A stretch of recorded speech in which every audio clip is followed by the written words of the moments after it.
మేమందరం 4 కోట్ల తెలంగాణ ప్రజలు తెలంగాణ రాష్ట్ర ప్రభుత్వం శాసనసభ ఆమోదించిన విద్యా ఉద్యోగాలలో ఓబీసీలకు 42% రిజర్వేషన్, అదేవిధంగా ఎన్నికలలో ప్రజాప్రతినిధులలో రాజకీయ రిజర్వేషన్లు 42% ఇవ్వాలని 2 బిల్లులను ఆమోదింపజేయడమే కాకుండా 2018లో ఆనాటి ముఖ్యమంత్రి చంద్రశేఖరరావు గారు బలహీన వర్గాల మీద కక్ష కట్టి తెలంగాణ రాష్ట్రంలో 50% రిజర్వేషన్లు మించకుండా ఒక చట్టాన్ని చేసి ఈనాడు మనం 50%కి పైగా రిజర్వేషన్లు ఇవ్వాలంటే ఆనాడు చంద్రశేఖరరావు గారు చేసిన చట్టం గుదిబండగా మారి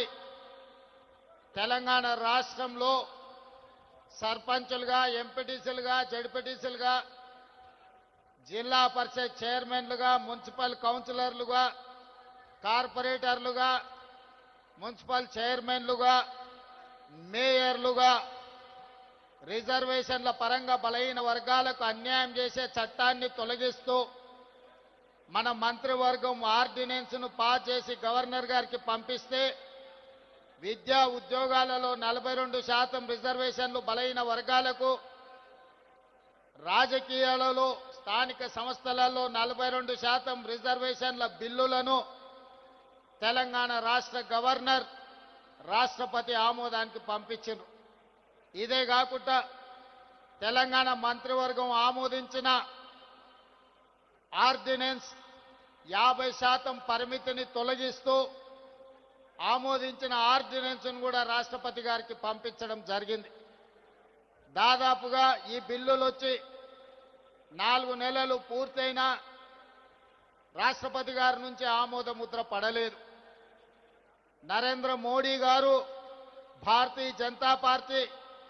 ఈ బిల్లులను అడ్డుకొని తెలంగాణ బలహీన వర్గాలకు అన్యాయం చేస్తుంటే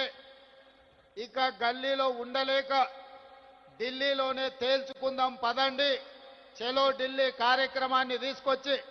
ఈ వేదిక మీద ఉన్న ఉద్దండులే కాదు, తండాలలో, గూడాలలో, మారుమూల పల్లెల్లో కాంగ్రెస్ పార్టీ జెండా మోసిన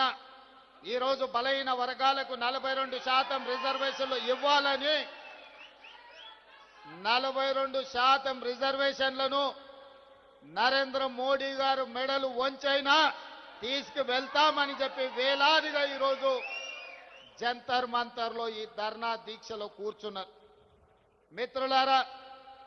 హైదరాబాదు నగరంలో, తెలంగాణ ప్రాంతంలో ఈ